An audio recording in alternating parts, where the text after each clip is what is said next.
तो आज हम भगवत गीता के 18वें अध्याय के 5वें श्लोक पे चर्चा करेंगे। भगवत गीता जो है भगवान ने अर्जुन को कही। अर्जुन जो थे वो एक गृहस्थ थे, उनको जो ज्ञान दिया वो आज भी उतना ही रेलेवेंट है हमारी सबकी लाइफ में जितना उस समय अर्जुन के लिए महत्वपूर्ण था।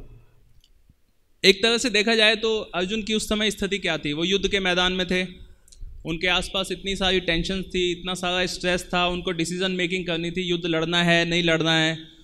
उस दौरान भगवान ने उनको भगवत गीता का संदेश दिया। तो सोचा जाए कि तो हमारी लाइफ की जो प्रॉब्लम्स हैं उसको अगर हम कंपेयर करें जिन समस्याओं से अर्जुन गुजर रहे थे तो उसके कंपैरिजन में तो हमारी लाइफ की प्रॉब्लम्स बहुत छोटी हैं।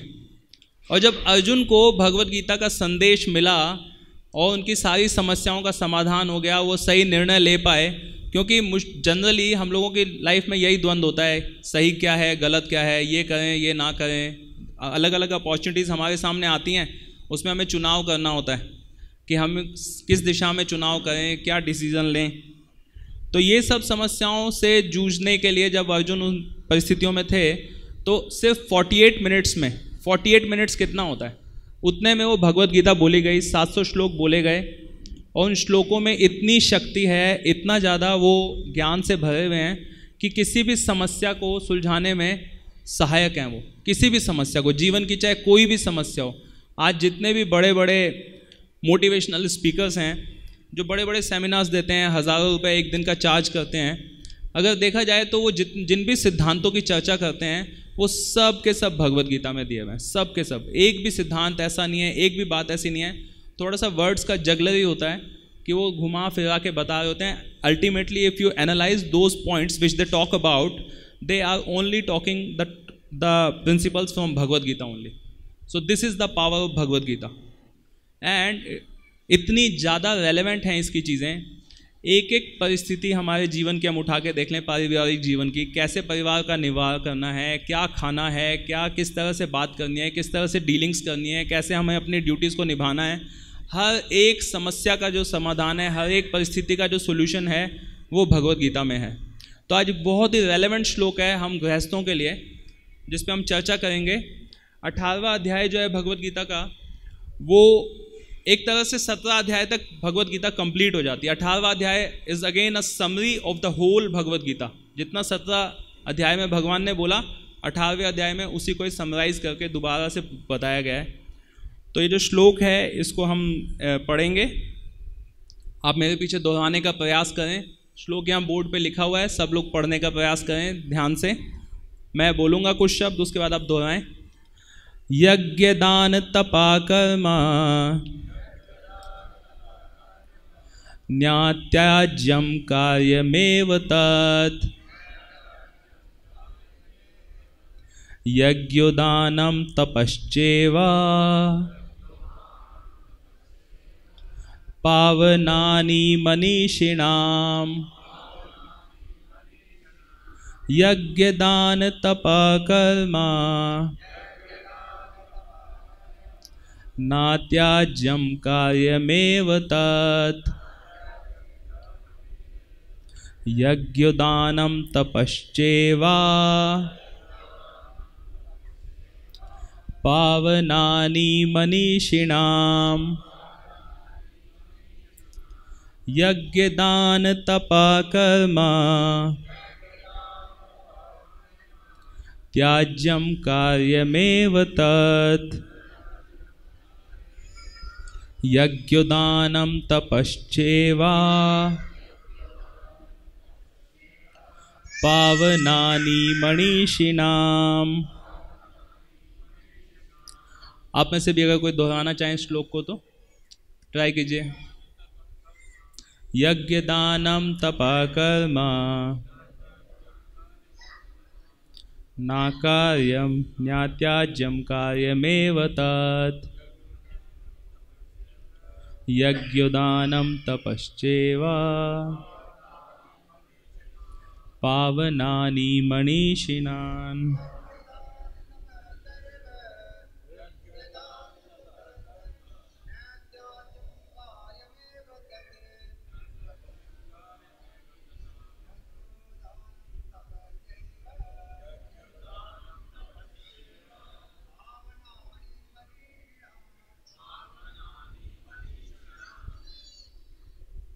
हरे कृष्णा। तो अभी हम एक श्लोक का इसका मीनिंग पढ़ेंगे, वर्ड टू वर्ड ट्रांसलेशन।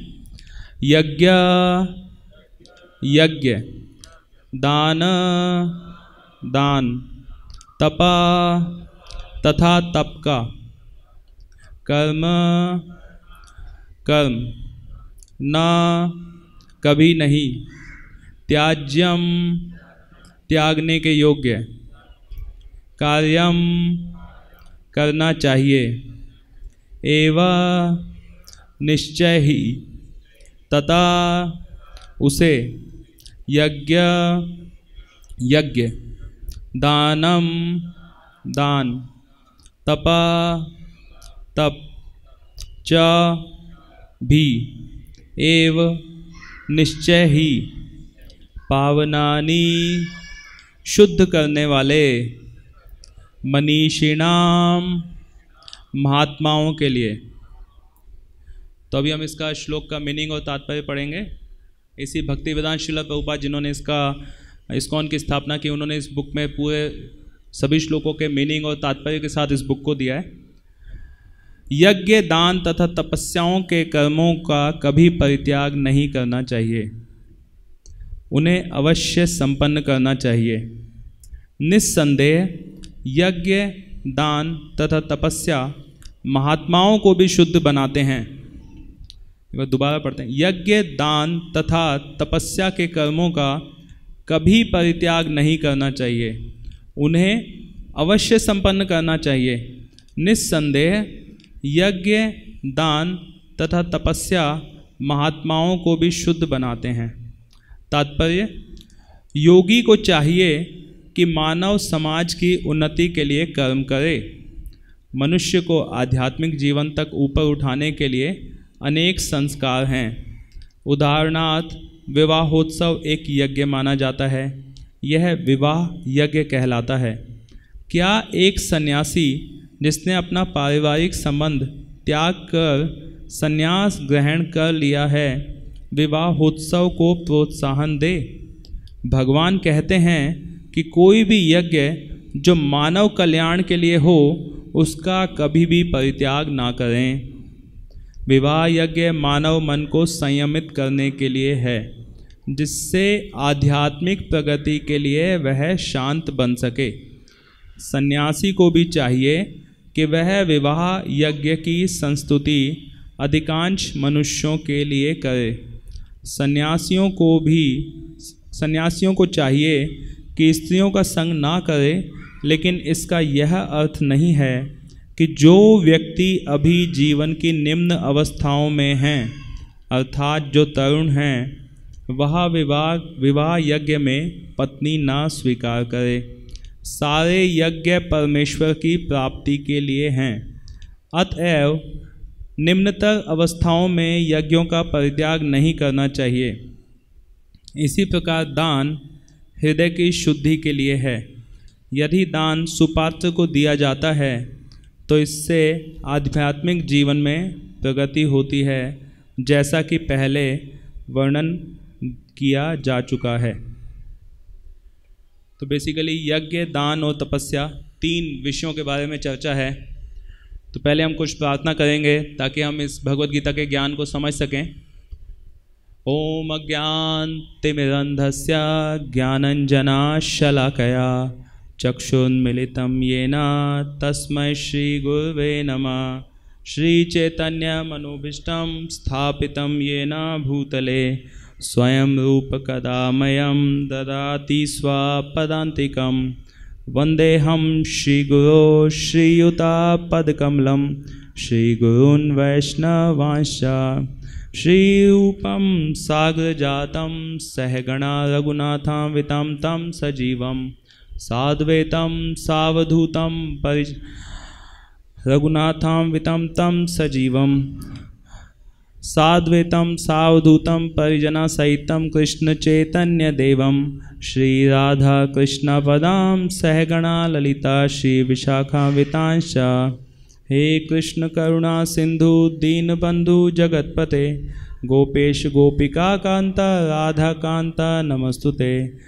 तप्त कांचन गौरांगी राधे वृंदावनेश्वरी वृषभानुसुते देवी प्रणमामि हरिप्रिये वाञ्छकल्पतरुभ्यश्च कृपा सिन्धुभ्य एव च पतितानां पावनेभ्यो वैष्णवेभ्यो नमो नमः। जय श्री कृष्ण चैतन्य प्रभु नित्यानंद श्री अद्वैत गदाधर श्रीवासादि गौर भक्तवृंदा। हरे कृष्णा कृष्णा कृष्णा हरे हरे, हरे राम राम राम हरे हरे। यज्ञ तो आप सब लोग समझते हैं ना, यज्ञ क्या होता है? यज्ञ में सब लोगों ने भाग लिया है कभी ना कभी जीवन में। क्या करते हैं यज्ञ में जनरली, कोई बताना चाहेंगे? आहुति देते हैं, यज्ञ कुंड होता है, कुछ पंडित ब्राह्मण बैठते हैं, कुछ मंत्रों का उच्चारण करते हैं और फिर जो है हम लोग आहुति देते हैं, स्वाहा स्वाहा, अलग अलग प्रकार के ऑब्लेशंस ऑफर करते हैं भगवान को। तो हम सब ने किसी ना किसी समय पे जीवन में किसी यज्ञ में भाग लिया है। हम में से कोई है जिसने आज तक किसी भी यज्ञ में भाग ना लिया हो? सबने लिया है यज्ञ में भाग, है ना? तो यज्ञ में हम सब ने किसी ना किसी रूप में भाग लिया है। लेकिन अगर देखा जाए तो हम अपने रोज़ की दिनचर्या में क्या हम लोग यज्ञ करते हैं? हम में से कितने लोग हैं जो रोज़ाना किसी ना किसी प्रकार का यज्ञ करते हैं? कितने लोग हैं जो रोज़ाना किसी ना किसी प्रकार का यज्ञ करते हैं?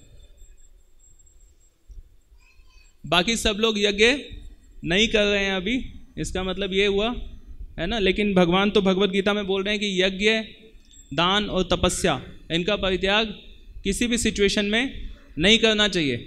चाहे कोई किसी भी परिस्थिति में हो, उसे यज्ञ भी करना चाहिए, दान भी करना चाहिए, तपस्या भी करनी चाहिए। हम लोगों की तपस्या जनरली क्या होती है? जनरली गृहस्थ आश्रम में क्या क्या तपस्याएं हैं? हम लोग तपस्याएं तो करते हैं ना, फैमिली लाइफ को मेंटेन करने के लिए।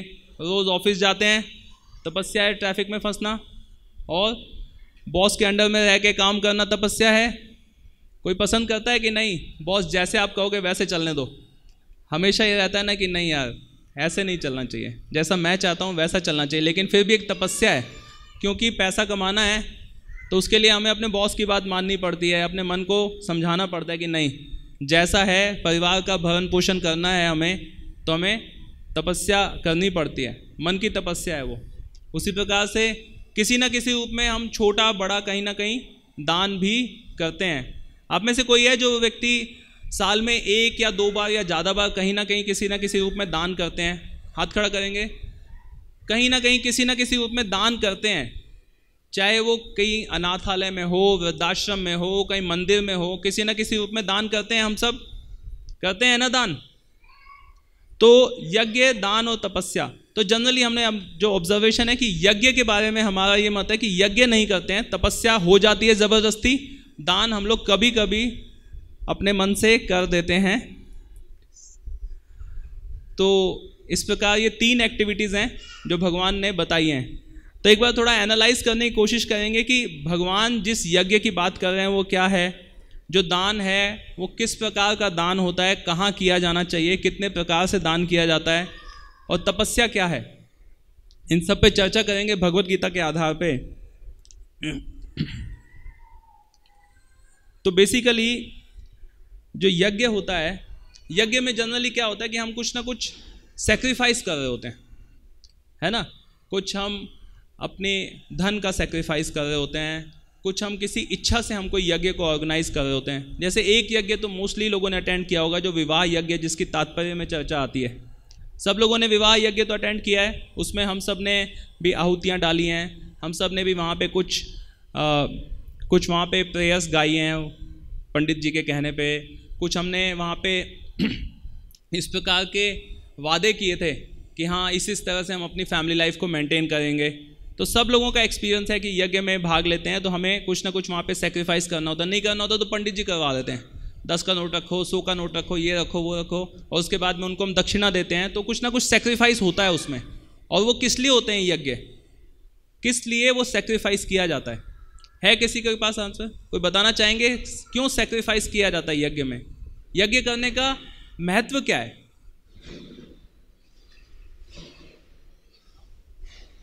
भौतिक इच्छाओं की पूर्ति के लिए यज्ञ करते हैं। और कोई बताना चाहेंगे यज्ञ क्यों किया जाता है?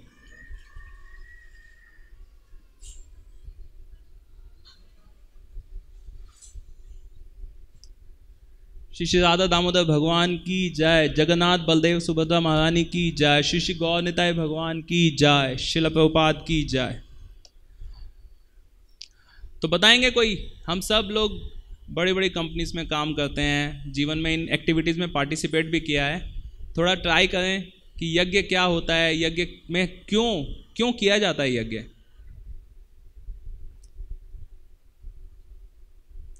यज्ञ का जो उद्देश्य भगवान बताते हैं भगवत गीता में, भगवान बताते हैं कि यज्ञ करने से क्या होता है कि हमारा शुद्धिकरण होता है।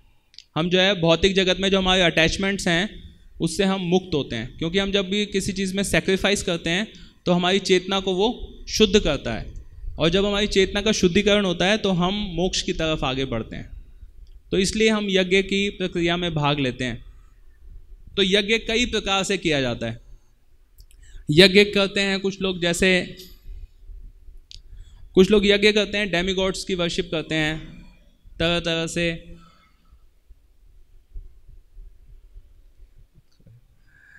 तो डेमीगॉड वर्शिप होती है, उसमें क्या होता है कि अलग अलग प्रकार से देवी देवताओं का आह्वान किया जाता है, और उसमें हम लोग कोई भौतिक इच्छाएं रखते हुए उस यज्ञ को संपन्न करते हैं।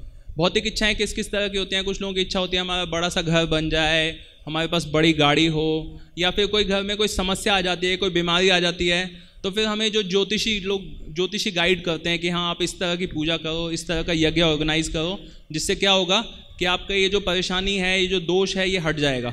तरह तरह के दोष, तरह तरह की परेशानियां जीवन में आते रहते हैं, उसको बोलते हैं डेमीगॉड वर्शिप के लिए जो यज्ञ किया जाता है। उसके अलावा कुछ लोग जो हैं वो यज्ञ करते हैं, जैसे आप लोग देखते हैं ना, कुछ लोगों के यहाँ पे आर्य समाजी लोग होते हैं, वो लोग यज्ञ करते हैं। उसके बारे में है आप लोगों को जानकारी? उनके वहाँ पे कुछ ऐसा नियम होता है कि रोज़ाना वेदों के आधार पे वो कुछ यज्ञ करते हैं, जिसमें वो अपने आप को सुप्रीम से कनेक्ट करने का एक प्रयास होता है उनका। उसके अलावा सेल्फ रियलाइजेशन के लिए, मन के नियंत्रण के लिए बहुत सारे लोग तरह तरह के योगा अभ्यास करते हैं, उन्हें भी यज्ञ कहा गया है।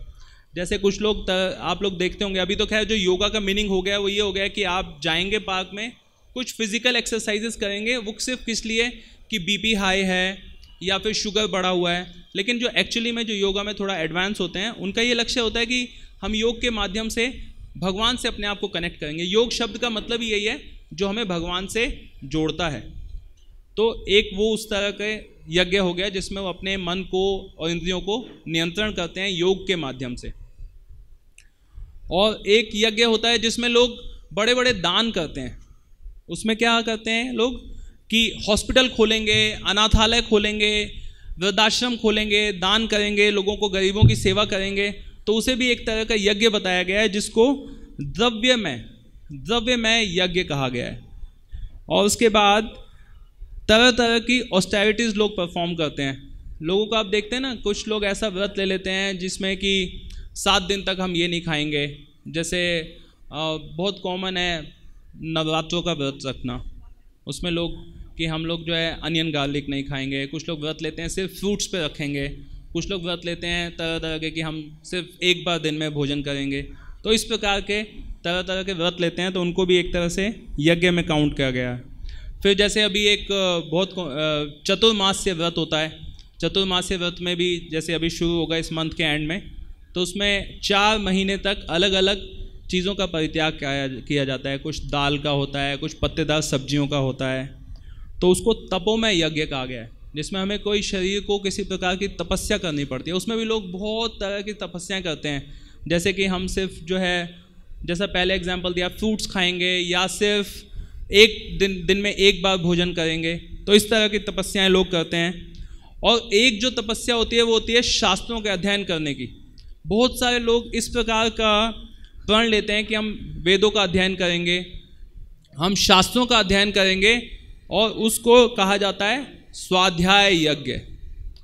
तो ये सब प्रकार के यज्ञों में अगर देखें तो किसी ना किसी प्रकार के कठिनाई है उनको करने में। अगर हम उसको अच्छे से परफॉर्म करना चाहते हैं, जैसा शास्त्रों में बताया हुआ है उस हिसाब से अगर हम परफॉर्म करना चाहते हैं, तो उन सब यज्ञों को करने में किसी न किसी प्रकार की कठिनाई होती है, किसी न किसी प्रकार का कष्ट होता है।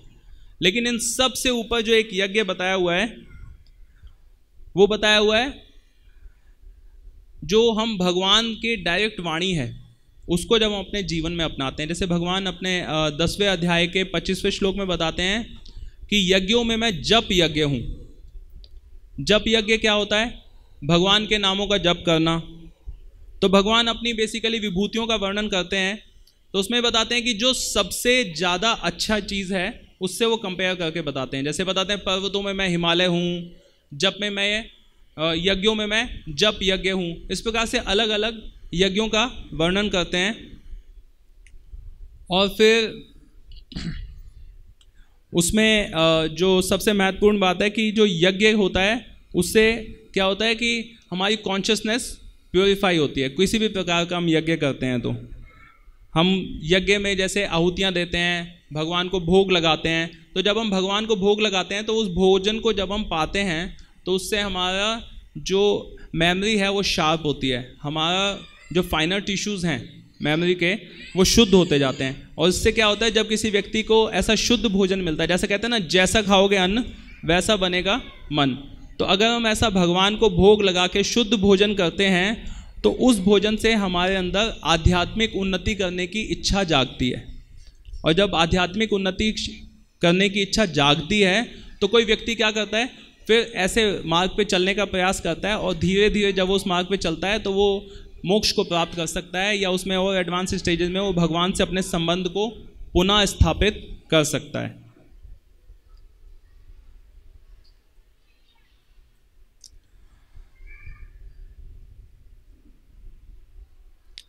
तो अभी जो हमने करंट प्रोसेस में देखा, जो यज्ञ किया जाता है, जो जनरली जिसको यज्ञ के नाम से हम लोग डायरेक्टली अपने आप को रिलेट कर सकते हैं, वो होता है कि एक यज्ञ कुंड होगा, वहाँ पे कोई ब्राह्मण होगा जो हमें कुछ कुछ आहुतियाँ डालने के लिए प्रेरित करेंगे, कुछ मंत्रों का उच्चारण किया जाएगा।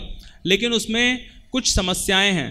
वो यज्ञ पहले किए जाते थे लेकिन आज भी उन यज्ञों को कंटिन्यू कर रहे हैं, तो उसमें कुछ समस्याएं हैं। वो समस्याएं क्या है कि वो जो यज्ञ होना चाहिए उसमें सबसे पहला जो इंग्रेडिएंट जो होते हैं उसके जो उसमें यूज़ किए जाते हैं वो शुद्ध होने चाहिए।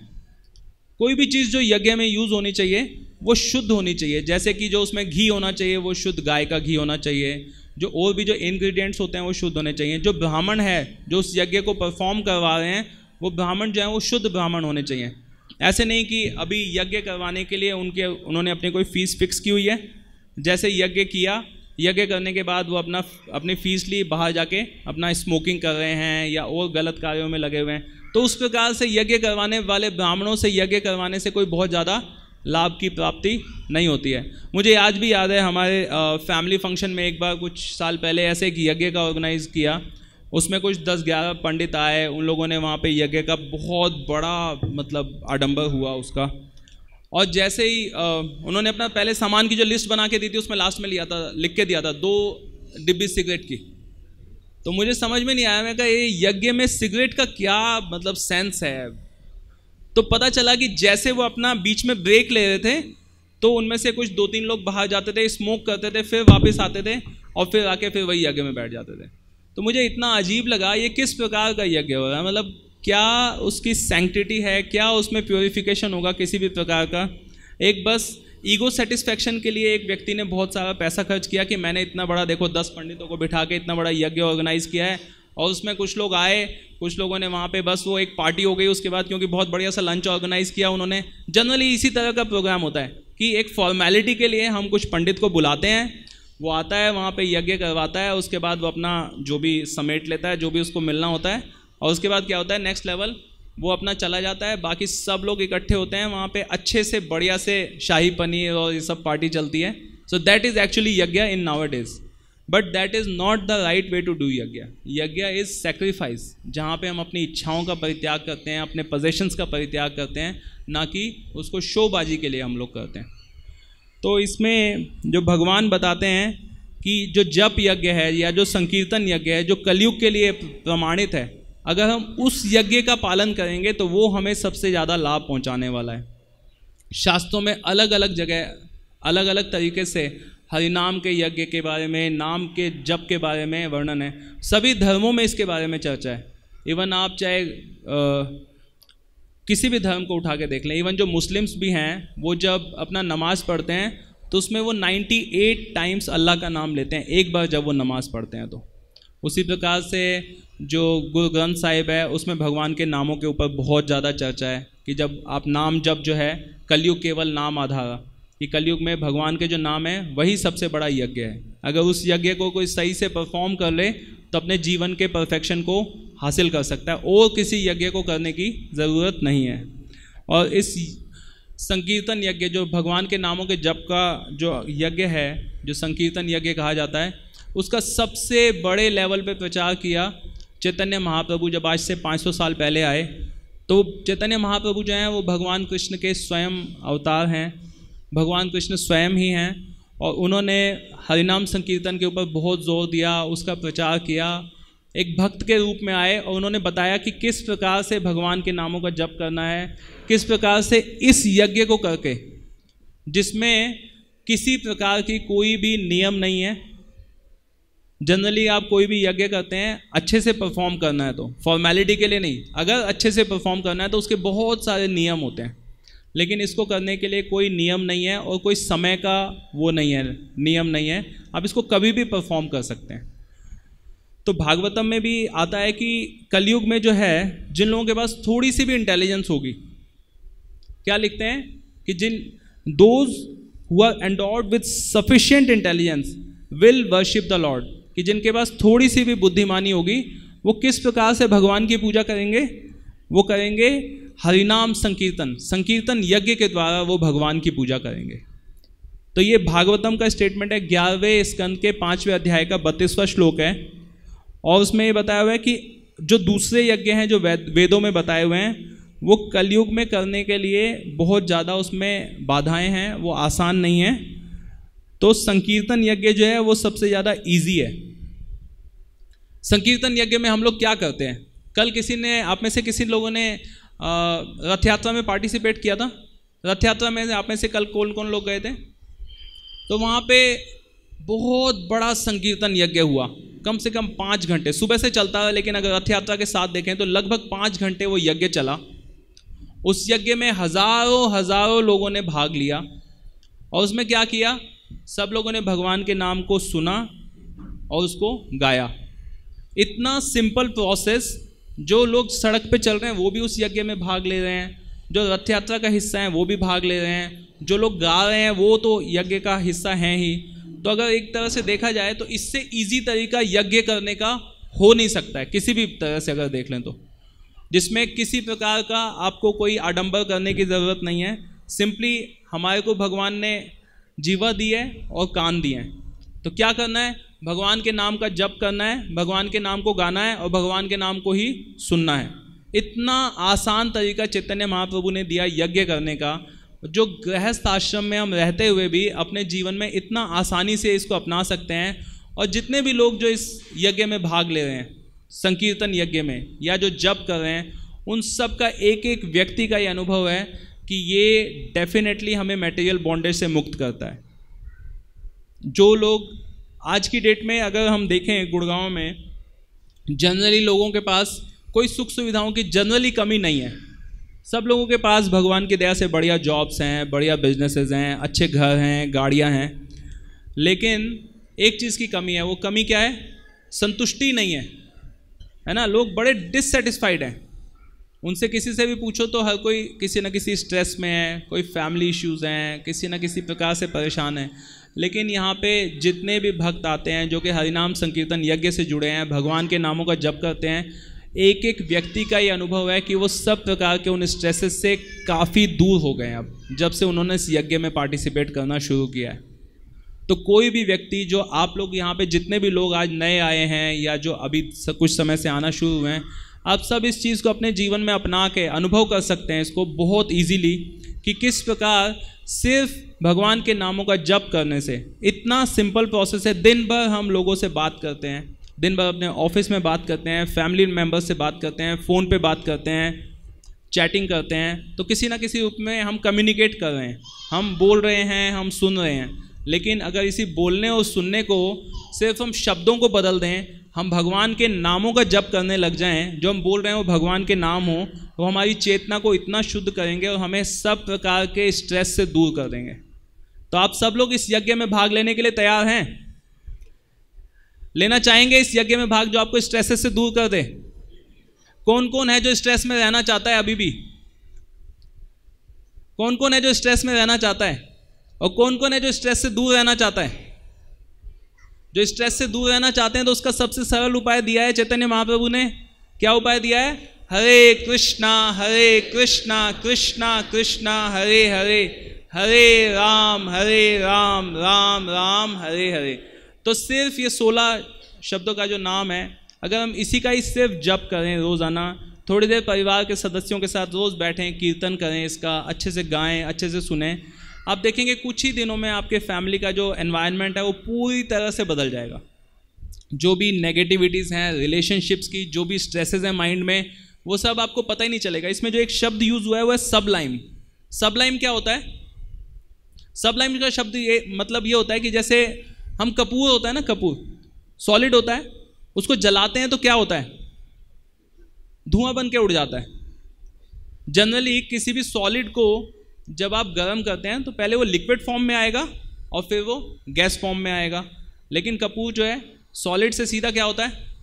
सीधा गैस बन जाता है, धुआं बन जाता है, उड़ जाता है। उसी प्रकार से वो बीच का जो स्टेज है लिक्विड बनने का, वो नज़र नहीं आया। उसी प्रकार से जब हम हरिनाम का जप करते हैं, हरिनाम का कीर्तन करते हैं, तो हमें बीच के स्टेजेस पता ही नहीं चलते। हमें पता ही नहीं चलता कि कब हमारी परेशानियां, कब हमारे दुख, कब हमारे स्ट्रेसेस हैं वो हमसे कोसों दूर चले गए। जिनके लिए लोग सालों साल स्ट्रगल कर रहे थे, एंटी डिप्रेसेंट गोलियां खा रहे थे, नींद की गोलियां खा रहे थे, नींद नहीं आती थी, वो सब परेशानियों का हल हो गया और पता भी नहीं चला। और ये सब जो है, ये सब हरिनाम का लक्ष्य नहीं है, ये सब तो साइड इफ़ेक्ट्स हैं, है ना। जैसे आपने कभी कोई बीमारी हो गई और उसके लिए डॉक्टर ने आपको एंटीबायोटिक दिया हैवी वाला, तो आपने वो एंटीबायोटिक लेना शुरू किया, तो कोई छोटी मोटी और भी कोई बॉडी की प्रॉब्लम्स थी ना, वो भी उस एंटीबायोटिक से चली गई, जिसके लिए आपने वो एंटीबायोटिक एक्चुअली में खाया नहीं था।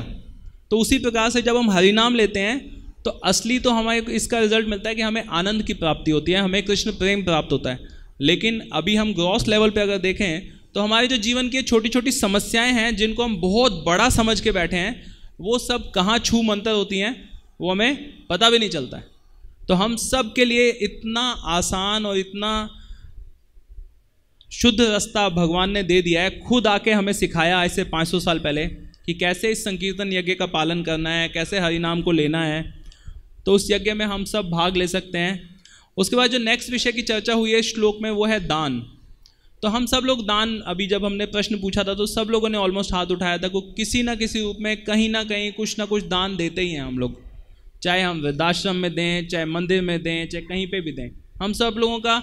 और दान हम क्यों देते हैं? क्योंकि हमारा एक ये नेचुरल टेंडेंसी है दूसरों के लिए अच्छा करना। हम सबका ये भाव रहता है कि सब लोग सुखी रहें, कोई भी व्यक्ति जो है वो दुखी ना हो, किसी को किसी प्रकार का कोई कष्ट ना हो। तो अगर हमें दिखता है कि देखिए कुछ लोग वृद्ध हैं, वृद्धाश्रम में हैं, परेशान हैं, तो हमारे अगर थोड़ा सा अपनी इनकम का कुछ पोषण देने से अगर उनका कुछ भला हो सकता है, उनको किसी प्रकार की सुख सुविधाएं प्राप्त हो सकती हैं, तो जनरल एक टेंडेंसी रहती है कि हम उसमें भाग लेना चाहते हैं। इस तरह की एक्टिविटीज़ में कोई मंदिर में दान देता है, कोई किसी न किसी रूप में अलग अलग जगह पे सब लोग दान देते हैं, चाहे थोड़ा दें ज़्यादा दें, जिसकी जितनी श्रद्धा होती है वो सब हम लोग दान देते हैं।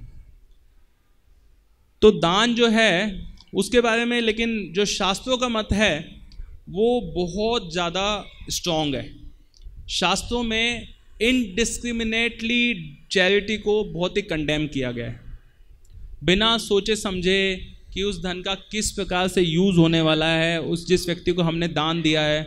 इवन सड़क पे चलते हुए भी हम कई बार देखते हैं कि लोग मांगने आते हैं, हम उनको दे देते हैं पैसा, उसके बाद वो क्या कर रहे होते हैं, शाम को जब उनके पास ढेर सारा पैसा इकट्ठा हो जाता है। एक्चुअली मुझे कोई एक न्यूज़ में मैंने पढ़ा था कि रेड लाइट्स के ठेके उठते हैं कि इस रेड लाइट का पे ये ही 4 भिखारी हैं जो भीख मांग सकते हैं, और उनको उस दिन भर का जितना वो पैसा इकट्ठा करते हैं उसका एक सर्टेन अमाउंट उस ठेकेदार को देना होता है।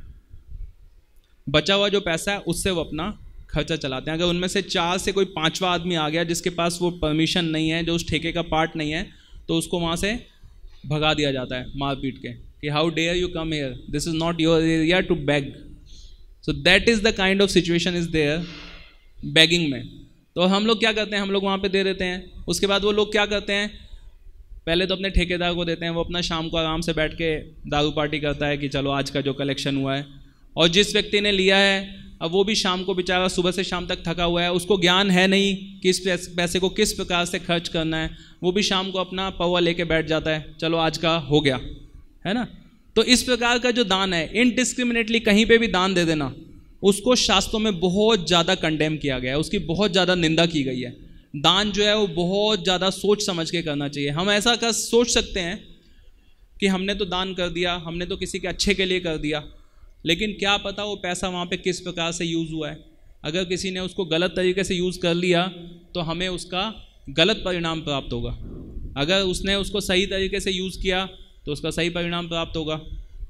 तो एक तो दान होता है कि हमने कहीं वृद्धाश्रम में दान दिया, थोड़ा सा हमें एक डेफिनेट लगता है कि देखिए वहाँ पे वृद्ध लोग हैं, उनकी सेवा होगी, उनकी सेवा में वो पैसा लगेगा, बेचारों जो उनकी दवा दारू है उसमें उनका थोड़ा खर्चा मैनेज हो जाएगा। और तो इस प्रकार का जो दान है, अनाथ आश्रम, वृद्धालय, इस तरह का जो दान है, उसमें क्या होता है कि हम एक पायस एक्टिविटी कर रहे होते हैं। किस तरह की एक्टिविटी कर रहे होते हैं? पायस एक्टिविटी। पायस एक्टिविटी क्या होती है? पुण्य कर्म। पुण्य कर्म का रिजल्ट क्या होता है? जीवन में सुख सुविधाएं बढ़ती हैं। हम जितना पुण्य कर्म करते हैं उतनी हमारे जीवन में सुख सुविधाएं बढ़ती जाती हैं। कहते हैं ना, दान करने से धन बढ़ता है। सुना है सबने? दान करने से धन बढ़ता है। तो पायस एक्टिविटीज करेंगे, उसके अच्छे रिजल्ट्स आएंगे लाइफ में, ठीक है। लेकिन अब जनरल क्या टेंडेंसी रहती है कि हम जब कहीं पे दान दे रहे होते हैं, मुझे याद है हम स्कूल में पढ़ते थे होम टाउन में, तो एक किसी ने अपने पिताजी की यादगार में वहाँ पे 4 पंखे दान किए। हर पंखे की हर पंखड़ी पे लिखा हुआ था फलां फलां की याद में फलां तारीख को उनका स्वर्गवास हुआ, उनकी यादगार में हमने पंखा यहाँ स्कूल में दान किया। मतलब the whole purpose of doing that donation was to gain name and fame, कि कैसे मेरा नाम हो जाए, कैसे मेरी पहचान हो जाए। पिताजी का तो उन्होंने पता नहीं कितना सम्मान किया था या नहीं किया था जब वो वहाँ पे थे, लेकिन अब जब वो चले गए तो अपना नाम करने के लिए वो 4 पंखे दिए हैं, तो उस पर लिखवाया हुआ है, एक एक पंखड़ी पे लिखा हुआ है कि हाँ इस वजह से हमने ये पंखा दान किया है। तो इस प्रकार का दान जो है एक्सपेक्टेशंस के साथ कि मुझे किसी प्रकार का नेम मिलेगा, फेम मिलेगा, कुछ इज्जत मिलेगी समाज में, लोग मुझे जानेंगे, उस प्रकार के दान को भी बहुत ज़्यादा कंडेम किया हुआ है। जो सबसे अच्छा दान, 3 प्रकार का दान बताया हुआ है, सतोगुण में, रजोगुण में और तमोगुण में। जो सतोगुण में किया हुआ दान होता है उसमें क्या होता है कि किसी भी प्रकार की एक्सपेक्टेशन नहीं होती है, प्रॉपर टाइम एंड प्लेस के अकॉर्डिंग होता है। ऐसा नहीं कि कहीं पे भी किसी को भी दान दे दिया, उसका एक निश्चित समय होता है, कोई शुभ दिन होता है जिस दिन आप दान करते हैं, एकादशी का दिन है, पूर्णिमा का दिन है, कोई विशेष दिन होता है जिस दिन आप दान करते हैं, तब उसका प्रॉपर रिजल्ट आता है। और इसमें सबसे ज़्यादा जो महत्वपूर्ण भगवान ने बात बताई है, 7वें अध्याय का 20वां श्लोक है कि वर्दी पर्सन को दिया जाना चाहिए, जो आदमी उसको सही दिशा में यूज़ करेगा। अब सही दिशा में यूज़ करने के बहुत अलग अलग मीनिंग्स हो सकते हैं, लेकिन जो सबसे महत्वपूर्ण मीनिंग है वो ये है कि किसी स्पिरिचुअल एक्टिविटी में उस दान को लगाएगा। क्योंकि अगर किसी को आपने पुण्य कर्मों के लिए दे दिया, मतलब किसी ने अच्छे काम के लिए दे दिया, आपको उसके पुण्य कर्मों के रिजल्ट मिल गए, आपके जीवन में सुख सुविधाएं बढ़ गई, तो आपकी जो मटेरियल बॉन्डेज है वो कम होगी या ज़्यादा होगी? उसके बाद जीवन में जब सुख सुविधाएं बढ़ती हैं तो हम उसमें और ज़्यादा धंसते चले जाते हैं। देखते हैं ना, जितना ज़्यादा पैसा बढ़ता जाता है उतना ज़्यादा आदमी मंदिर आना बंद करता जाता है कि मुझे अब क्या ज़रूरत है मंदिर जाने की, मेरे पास तो सब कुछ है। मंदिर आदमी किस लिए आता है? जनरली आएंगे अपनी लिस्ट लेके, भगवान गाड़ी चाहिए, भगवान ये चाहिए, भगवान वो चाहिए। जनरल टेंडेंसी मटेरियल डिज़ायर्स के साथ होती है। तो जितना ज़्यादा अगर आपने पायस एक्टिविटीज़ में दिया, सुख सुविधाएं बढ़ी, तो उसके बाद क्या होगा? हम भगवान से उतना दूर होते जाते हैं। लेकिन अगर हमने ऐसे कार्य के लिए दिया जो हमारे मटेरियल बॉन्डेज को कम करेगा, जो हमें इस भौतिक जगत में और ज़्यादा डूबने से बचाएगा, तो उस प्रकार के दान को करना सबसे बेस्ट है। तो इसलिए लिखा है वर्दी पर्सन को देना चाहिए। प्रभुपाद इसके तात्पर्य में लिखते हैं कि in the Vedic literature charity given to a person engaged in spiritual activity is recommended. अब जैसे फॉर एग्जाम्पल कोई भी आध्यात्मिक संस्था जैसे इस्कॉन जैसी संस्थाएं हैं, तो यहाँ पे अगर कोई भी व्यक्ति दान देता है तो उस धन का एक प्रकार से अगर सोचें तो उसका क्या यूटिलाइजेशन होता है। यहाँ पे भगवान की दया से, प्रभुपाद की कृपा से आज 600 से ज़्यादा इस्कॉन के केंद्र हैं। हर मंदिर में जो भी व्यक्ति दान देता है वो एक एक पैसे का यूज़ जो होता है वो आध्यात्मिक एक्टिविटीज़ के लिए होता है। उसमें हम भगवान की वाणी का प्रचार करते हैं, गीता का, भागवतम का, उसके प्रचार के लिए यूज़ होता है वो पैसा। उसके अलावा भगवान को भोग लगाया जाता है, उस प्रसाद का हम वितरण करते हैं अलग अलग एक्टिविटीज़ में। यहाँ पे जो भी ये सुविधाएं क्रिएट की हुई हैं, जो ये मंदिर बनाए हुए हैं, इन सब मंदिरों को रन करने के लिए लाइट जल रही है, फ़ैन चल रहा है, एसी चल रहे हैं, इस सब में जो, लेकिन ये सब सुविधाएं किस लिए हैं? स्पिरिचुअल एक्टिविटीज़ के लिए, ताकि आप जैसे लाइक माइंडेड लोग यहाँ पे आएंगे, बैठेंगे, हरि कथा में भाग लेंगे, हरि चर्चा में भाग लेंगे, और उससे क्या होगा? अपना प्योरिफिकेशन करेंगे। और उस प्योरिफिकेशन से क्या होगा कि हम मटेरियल बॉन्डेज में और ज़्यादा फंसने की बजाय क्या होगा? उससे छूटेंगे। हम में से सब लोगों का ये अनुभव है कि जब हम इस्कॉन के टेम्पल्स में जाते हैं तो हमें मन की शांति का अनुभव होता है, हमारे मन में जो क्लेश हैं वो शांत होते हुए लगते हैं। सब लोग बोलते हैं कि जब हम कीर्तन में जाके बैठते हैं तो ऐसे लगता है बस सारी प्रॉब्लम्स ख़त्म हो गई।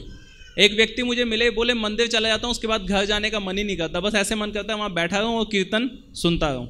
तो ये जब सब जो स्पिरिचुअल एक्टिविटीज़ में जब आप दान देते हैं तो उससे हमारे जीवन में पायस एक्टिविटीज से मिलने वाला रिजल्ट तो क्या है कि आपको और ज़्यादा फंसाएगा। लेकिन जब आप स्पिरिचुअल एक्टिविटी में दान देंगे तो वो आपको मटेरियल बॉन्डेज से निकालेगा। आपके जो लाइफ के स्ट्रेसेस, जो हम यज्ञ के लाभ बता रहे थे, वो सारे स्ट्रेसेस अगर प्रॉपर तरीके से दान किया हुआ है तो सारे लाभ हमें जीवन में प्राप्त होंगे। उसके बाद जो दूसरे प्रकार का दान बताया हुआ है जो रजोगुण में है, उसमें क्या होता है कि charity perform with expectation of some return.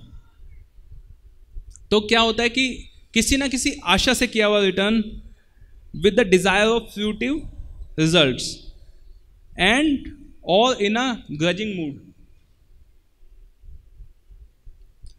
तो ग्रजिंग मूड में किस तरह से दान होता है? आप लोगों के जीवन में कभी अनुभव किया है कि कोई आ गए, थैंक यू, कोई व्यक्ति आए और उन्होंने आउट ऑफ ऑब्लिगेशन आपसे दान मांगा?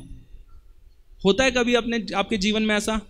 आते हैं ना, बहुत सारे लोग दान मांगने आते हैं। अब वो आपके पड़ोसी हैं तो आपको दान देना पड़ेगा। आपका मन नहीं है दान करने का, मन तो कह रहा है यार यहाँ पे तो मेरा दान देने की बिल्कुल इच्छा नहीं थी, लेकिन क्योंकि शर्मा जी जानकार हैं, शर्मा जी से फिर रिलेशन ख़राब हो जाएंगे इनकी बात नहीं मानूंगा तो थोड़ा सा जो ये बोल रहे हैं वो मैं कर देता हूँ।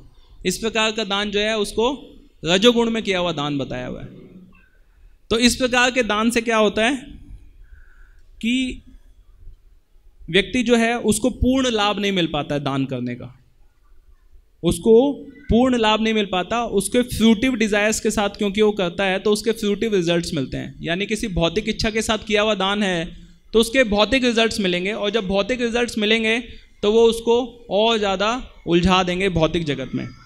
और फिर जो सबसे last, charity given in mode of ignorance, जो तमोगुण में किया हुआ दान है। तमोगुण में जब दान करते हैं तो उसमें क्या होता है कि इम्प्योर प्लेस पे दान होता है, वो उस जगह में कोई शुद्धि नहीं होती है, इम्प्रॉपर टाइम पे करते हैं, अनवर्दी पर्सन को करते हैं, और विदाउट प्रॉपर अटेंशन और रेस्पेक्ट, जबरदस्ती किया हुआ दान, जबरदस्ती, जहाँ पे ना आपका मन है, ना आपके प्रति, आपको उस व्यक्ति के प्रति कोई इज्जत है, लेकिन हम सिर्फ for the sake of doing charity we are doing charity. उसमें क्या होगा कि वो जो है वो गैम्बलिंग में, इंटॉक्सिकेशन में वो सारा पैसा जाएगा। तो उस प्रकार के दान को भी कंडेम किया हुआ है। तो जो सतोगुण में किया हुआ दान है, जो स्पिरिचुअल एक्टिविटीज़ में लगता है, उसका सबसे ज़्यादा महत्व बताया हुआ है। जैसे कोई व्यक्ति मंदिर बनाने के लिए दान देता है तो मंदिर बनाने के लिए जो दान दिया हुआ है उसका बहुत महत्व बताया हुआ है। जैसे अलग अलग शास्त्रों में आता है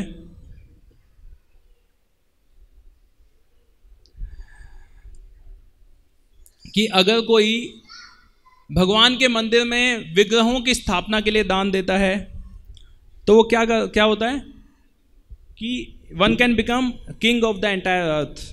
bye building a temple of the lord one becomes ruler of 3 world's.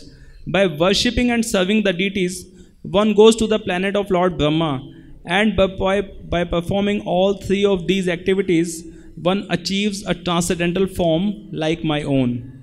तो यानी अगर भगवान की भक्ति से जुड़ा हुआ कोई भी हम कार्य करते हैं तो हमें बहुत ज़्यादा लाभ मिलता है। सबसे बड़ा लाभ तो ये, तो इसमें कुछ मटेरियल बेनिफिट्स हैं कि आपको 3 जो प्लैनेट्स हैं तीनों उसके आप राजा बन जाएंगे, लेकिन जो सबसे बड़ा लाभ है वो आपको आध्यात्मिक उन्नति होती है। क्योंकि जब हम डोनेट करते हैं तो उसमें क्या होता है कि जहाँ कहते हैं ना, जहाँ जाएगा धन वहाँ जाएगा मन। तो अगर कोई हम मंदिर में रेगुलर डोनेशन का एक अपना नियम बना लेते हैं तो फिर हमारा मन भी वहाँ जाता है कि ठीक है हमें मंदिर जाना चाहिए, वहाँ के प्रोग्राम्स अटेंड करने चाहिए, वहाँ पे हमें आध्यात्मिक चर्चा होती है उसमें भाग लेना चाहिए। तो इस प्रकार से क्या होता है, हमारा एक कनेक्शन बन जाता है भगवान के साथ। तो जहाँ पे हमारा धन जाता है वहाँ पे हमारा मन जाता है। जैसे किसी कोई आदमी आपसे उधार ले ले, सपोज करो कोई आदमी आया, उसने बोला 7 दिन के लिए मेरे को ना 5 लाख रुपए दे दो। आपने कहा थोड़ा स्पेयर पैसा पड़ा है, अभी कुछ काम नहीं आ रहा है, 7 दिन के लिए तो देना है। आपने उसको 5 लाख रुपए दे दिया कि 7 दिन बाद तो वापस दे देगा, क्या समस्या है, मेरे पास तो ऐसे ही रखा हुआ है, कोई मेरे को बहुत बड़ा इंटरेस्ट नहीं कमा लेने वाला, उसको ज़रूरत है। अब 7 दिन के बाद 10 दिन हो गए, वो आदमी आया नहीं, तो मन कहाँ जाएगा? उस आदमी में जाएगा मन? जाएगा कि नहीं जाएगा? दिन रात उसी का ही चिंतन चलता रहेगा कि यार उस आदमी ने बोला था 7 दिन में पैसे दे जाऊंगा, अभी तो 10 दिन हो गए। और 15 दिन बाद क्या होगा? सपनों में भी वही आदमी आने लग जाएगा। ठीक है, तो जहाँ जाता है धन वहाँ जाता है मन, लेकिन वो जो है वो रातों की नींद उड़ाने वाला है, वो जो धन दिया हुआ है। और जब हम भगवान की सेवा में लगाते हैं तो जिनकी नींदें उड़ी हुई है उनको नींद आने लग जाती है अच्छे से। तो जीवन में शांति आती है, क्योंकि हमारा जो अटैचमेंट है ना पैसे से बहुत ज़्यादा है। कोई आदमी जो दान देता है ना उसको हम बहुत धन्यवाद करते हैं, क्योंकि बहुत मेहनत से कमाते हैं ना हम लोग, कितना स्ट्रगल करते हैं पैसा कमाने के लिए। बिजनेसमैन है उनको तो आजकल और भी ज़्यादा स्ट्रगल है पैसा कमाने के लिए, और जो नौकरी पेशा हैं उनको भी स्ट्रगल है। जॉब्स बहुत ज़्यादा कम होते जा रहे हैं, प्रमोशंस नहीं होते हैं, हाइक्स नहीं होते हैं, तो उसके बाद जो धन मिलता है और खर्चे लगातार बढ़ते जा रहे हैं हमारे, तो क्या होता है जो धन आता है ना उससे हमारा बहुत अटैचमेंट होता है। जब उस अटैचमेंट वाले धन को हम थोड़ा सा भी डोनेशन में देते हैं ना तो हमें बहुत फील होता है, जिसमें कि हमें कोई अपरेंट आउटपुट भी आता हुआ नहीं दिख रहा। जैसे आपने कहीं गए 100 रुपये दिया, 100 रुपये की चीज़ मिल गई। यहाँ तो आप आए, आपने 100 रुपये डाले, एक जिसको श्रद्धा है उसको ये रहेगा कि चलो भगवान की मुझे ब्लेसिंग्स मिलेंगी, मैंने भगवान की सेवा में लगाया। अपेरेंटली तो आपको यहाँ से कुछ नहीं हुआ कि आपने 100 रुपये दिया, आपको 100 रुपये का हमने कोई सामान दे दिया, ऐसा तो नहीं हुआ। तो इस तरह से जब हम दान देते हैं तो हमारा जो जिस चीज़ से हम बहुत ज़्यादा अटैच्ड होते हैं वो अटैचमेंट हमारे धीरे धीरे कम होते जाते हैं। इस भौतिक जगत में हम क्यों फंसे हुए हैं? क्योंकि हम लोग अटैच्ड हैं, छोटी छोटी चीज़ों से अटैच्ड हैं, छोटे छोटे रिलेशन से अटैच्ड हैं। तो जब वो अटैचमेंट कम होते हैं इस तरह से धीरे धीरे, तो वो हमें शुद्ध करते हैं, हमारी चेतना को शुद्ध करते हैं, हमारे को एलिवेट करते हैं, हमारी कॉन्शियसनेस को।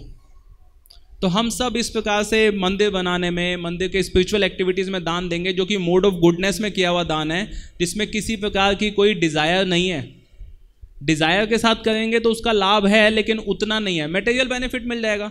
भगवान कहेंगे ठीक है, गाड़ी मांगने आया था, वो कहते हैं ना तुम 1 पैसा दोगे वो 10 लाख देगा, उस वाले मूड से आएंगे तो ठीक है, वो 1 पैसा लेके आपको 10 लाख तो दे देगा, लेकिन आपके जो अटैचमेंट्स हैं, जो एंटेंगलमेंट्स हैं, वो कहीं पे भी कम नहीं होने वाले हैं। उन्हीं एंटेंगल्समेंट्स में, उन्हीं अटैचमेंट्स में हम फंसे रहेंगे। तो विदाउट एनी डिज़ायर करना है दान को, किसी फ्रूटिव डिज़ायर की उस इच्छा से नहीं करना है, तो उस प्रकार का जो सतोगुण में किया हुआ दान है वो हमें एलिवेट करेगा। जैसे मंदिर निर्माण से रिलेटेड और भी मैंने कुछ कोट्स देखे कि a person who builds a temple of Shri Vishnu will get the same result as performing the Rajasuya yagya और अश्वमेध यज्ञ। अश्वमेध यज्ञ के बारे में हम लोगों ने पढ़ा है, रामायण में भी भगवान राम ने किया था, और भी हम शास्त्रों में पढ़ते हैं, अलग अलग जगह पे आता है। तो बहुत ही एलोबरेट यज्ञ होता है, उसके लिए बहुत ज़्यादा बड़े बड़े अरेंजमेंट्स करने होते हैं। लेकिन अगर आप किसी भी रूप में, छोटे रूप में, बड़े रूप में भगवान का मंदिर बनाने में किसी प्रकार से भी सहयोग करते हैं तो आपको अश्वमेध यज्ञ करने के बराबर लाभ प्राप्त होगा।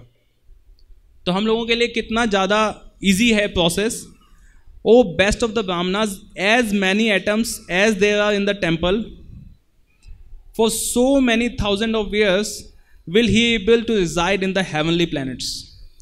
यानी मंदिर में कितने एटम्स से मिलके ये पूरा स्ट्रक्चर खड़ा हुआ होगा, उतने जन्मों तक सुख सुविधाओं की कोई कमी नहीं रहने वाली है।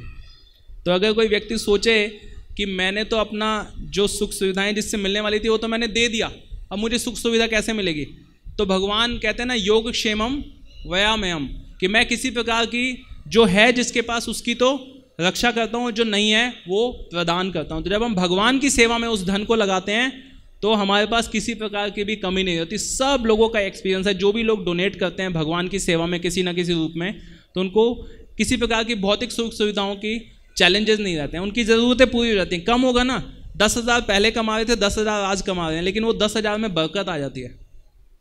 वही 10,000 रुपये आज आप बाद में भी कमा रहे होंगे, क्योंकि आपने उसमें से थोड़ा पैसा भगवान की सेवा में लगा दिया, तो वही पैसा आपकी सारी ज़रूरतों को पूरा कर देगा। आपको लगेगा यार पहले तो मैं इतना स्ट्रगल कर रहा था उसी 10,000 में, आज वही 10,000 रुपये जो है मेरी सारी ज़रूरतें पूरी हो जाती हैं, फिर भी मैं थोड़ा बहुत बचा लेता हूँ। वो कहते हैं ना बरकत आती है उस पैसे में, वो है लाभ भगवान की सेवा में लगाने का। फिर भगवान आपको कमी नहीं होने देंगे किसी भी प्रकार की। और अब हम लास्ट टॉपिक पे बढ़ते हैं, जो है तपस्या। तो अभी की जो हमने तपस्याओं का आंसर ढूंढा था वो क्या था, हमारे जीवन की तपस्याएं क्या हैं। ट्रैफिक जैम एक तपस्या है हमारे जीवन की, बच्चे जान खाते हैं वो तपस्या है ना, कोई हमारी बात नहीं मानता घर में वो तपस्या है। उसके बाद भी हमें उसी एनवायरनमेंट में स्माइल करते हुए रहना पड़ता है। होता है ना ऐसा, किस किस का अनुभव है कि हम तो जी हेवनली प्लैनेट पे रह रहे हैं, हमारे जीवन में कोई तपस्या नहीं है कोई ऐसा यहाँ पे विरला, कोई तपस्या के बिना रह रहा हो। गुड़गांव में, दिल्ली एनसीआर में लोग पता है यहाँ से गुड़गांव में रहते हैं और नोएडा जॉब के लिए जाते हैं। It is so horrible, so horrible.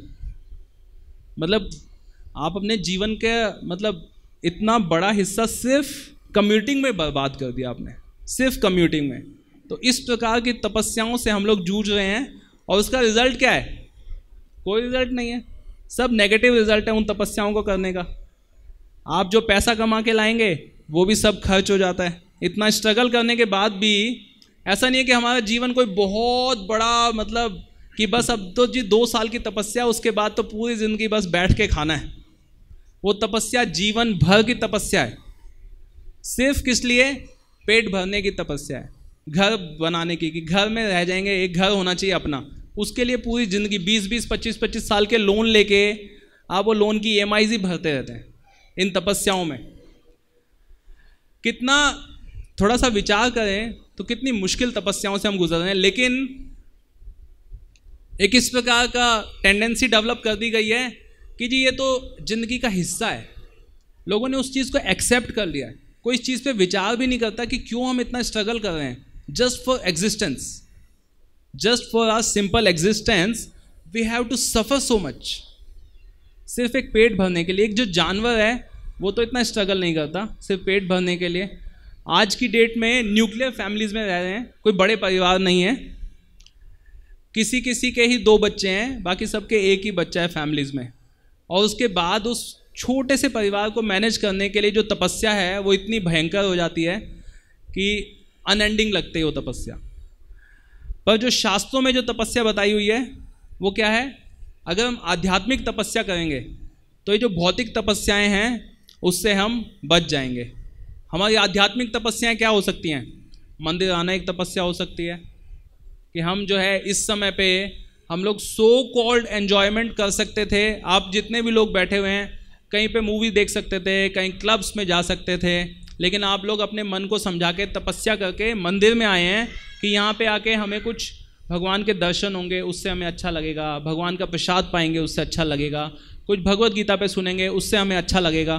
तो ये एक तपस्या है। सुबह जल्दी उठना एक तपस्या है। जो भी आध्यात्मिक जीवन को सीरियसली परफॉर्म करना चाहते हैं उनके लिए तपस्या क्या है, सुबह जल्दी उठना, जो कि एक्चुअली में जितने भी मेडिकल साइंस है, चाहे वो आयुर्वेदा है, चाहे एलोपैथी है, चाहे जितने भी लोग हैं, वो सब इस चीज़ को अच्छा कंसिडर करते हैं कि आप रात को जल्दी सो जाएं और सुबह जल्दी उठ जाएं।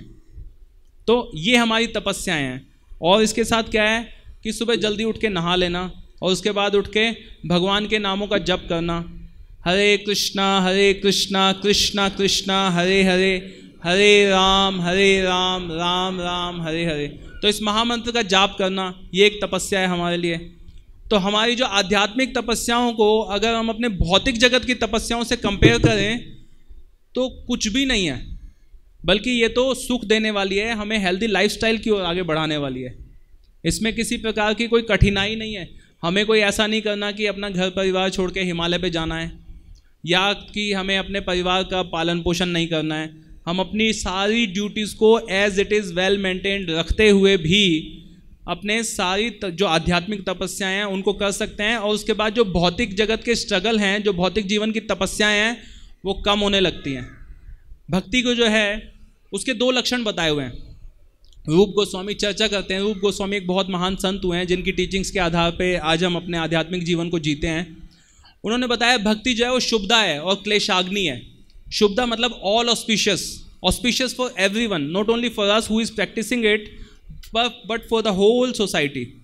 एक व्यक्ति जो आध्यात्मिक जीवन का पालन करने लगता है वो सिर्फ अपना ही लाभ नहीं करता, सिर्फ उसका अपना ही जीवन बेटर नहीं होता, वो पूरी सोसाइटी का बेटरमेंट के लिए वो आध्यात्मिक जीवन का पालन कर रहा होता है।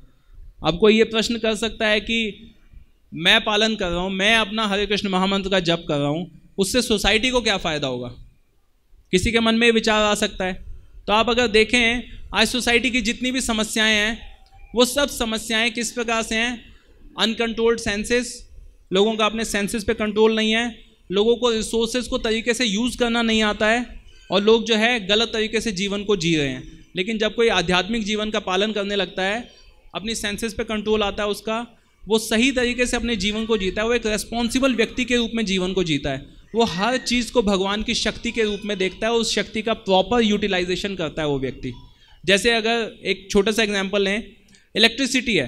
अब जो एक भक्त होगा, जो एक आध्यात्मिक व्यक्ति होगा, वो देखेगा कि ये भगवान की शक्ति है तो इसका दुरुपयोग नहीं होना चाहिए, ये वेस्ट नहीं होनी चाहिए। लेकिन जो मटेरियलिस्टिक व्यक्ति है वो कहेगा ठीक है जितना जलाना है जलाओ, बस अपनी खुशी होनी चाहिए, हमारे जीवन में आनंद होना चाहिए। तो बहुत डिफरेंस है। तो एक्चुअली में वो व्यक्ति आध्यात्मिक हुआ तो उसने क्या किया? सोसाइटी के लिए इलेक्ट्रिसिटी सेव कर दी, सोसाइटी के लिए पानी सेव किया।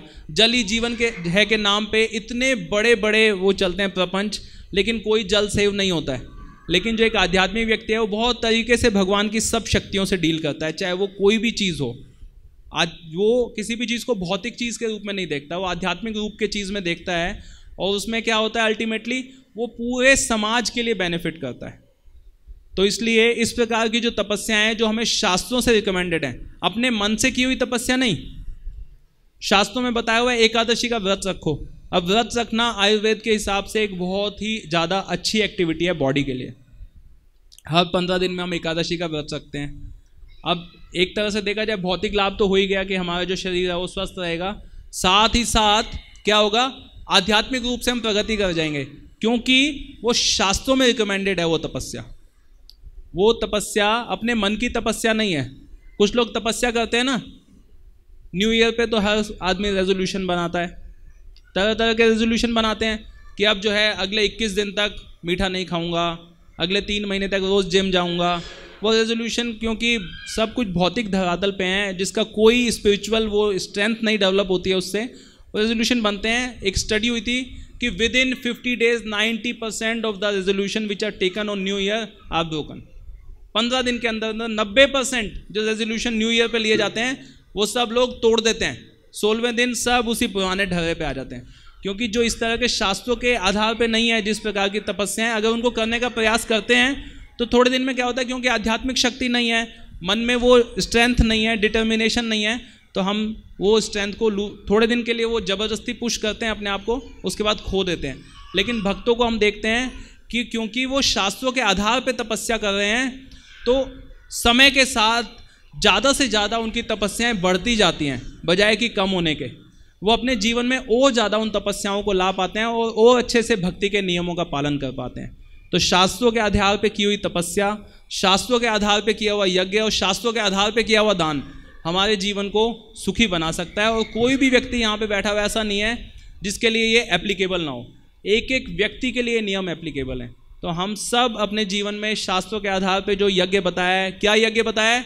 हरे कृष्ण महामंत्र का जप, उसका पालन करें, दान करें, आध्यात्मिक एक्टिविटीज़ के लिए। अभी यहाँ पे एक बहुत सुंदर मंदिर का निर्माण होना है, तो हम सब लोगों से रिक्वेस्ट कर रहे हैं कि दिल खोल के उस सेवा में लगें।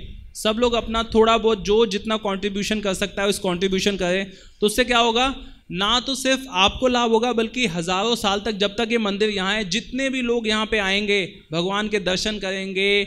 मंदिर तो अभी 1-2 साल में बन के कंप्लीट हो जाएगा, ऐसा तो नहीं है कि हर 2 साल बाद नया मंदिर बन रहा है यहाँ पर। एक जब यहाँ ये मंदिर बन जाएगा, श्री विग्रह की स्थापना हो जाएगी, उनकी सेवा होगी, तो जितने हज़ारों साल तक ये मंदिर यहाँ रहेगा, भक्त लोग यहाँ आएंगे, आध्यात्मिक लाभ उठाएंगे, तो आपको भी उसका लाभ मिलने वाला है।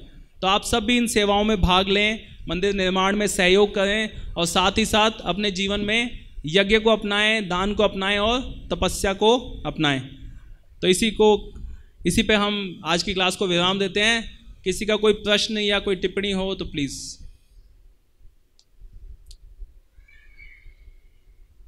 किसी का कोई प्रश्न नहीं है? सबको सब समझ में आ गया या कुछ भी समझ में नहीं आया? 2 ही सिचुएशन में प्रश्न नहीं होते हैं, या तो सब समझ में आ गया या कुछ भी समझ में नहीं आया, सब ऊपर से चला गया। क्या सिचुएशन है अभी? सब समझ में आ गया? आ गया? प्रश्न है किसी का कोई? तो सब लोग यज्ञ करेंगे आज से ही? सब लोग यज्ञ करने के लिए तैयार हैं? कौन कौन लोग हैं जो अभी हरे कृष्ण महामंत्र का जप नहीं करते हैं? कौन कौन लोग हैं जो अभी हरे कृष्ण महामंत्र का जप नहीं करते हैं? बाकी सब लोग करते हैं, सीरियसली करते हैं। तो सब लोग एक नियम बना के भगवान के नाम का जप करें। एक माला का जप कर सकते हैं, 108 बार हरे कृष्ण महामंत्र का जप करें। जो लोग नहीं कर रहे हैं, मिनिमम इतने से शुरू करें। प्रभुपाद ने हमें नियम दिया है कि हम रोज़ाना 16 माला का जप करें, उसमें करीब 2 घंटे का समय लगता है। लेकिन वो 2 घंटे का जो समय है वो हमारे बाकी 22 घंटों को 48 घंटे में तब्दील कर देता है। हमारे पास फिर समय की कमी नहीं रहती है। तो उसी प्रकार से अगर हम भगवान की जो इस शक्तियों को अपने जीवन में लाएंगे, भगवान की शिक्षाओं के आधार पर जीवन को जिएंगे, तो फिर हम अपने जीवन में सुख और शांति का अनुभव करेंगे और साथ ही साथ भगवान के धाम जाने के अपने रास्ते को क्लियर करेंगे। तो thank you so much for all your patience. आप लोगों ने इतने ध्यान से सुना, उसके लिए बहुत बहुत धन्यवाद। और आप सब लोग यज्ञ को अपनाएं, दान करें भगवान की सेवा में, और साथ ही साथ जो छोटी छोटी तपस्याएं हैं जो हमारी लाइफ को हेल्दी भी बनाएंगी, उस सब को अपने जीवन में अपनाएं। हरे कृष्णा। Thank you.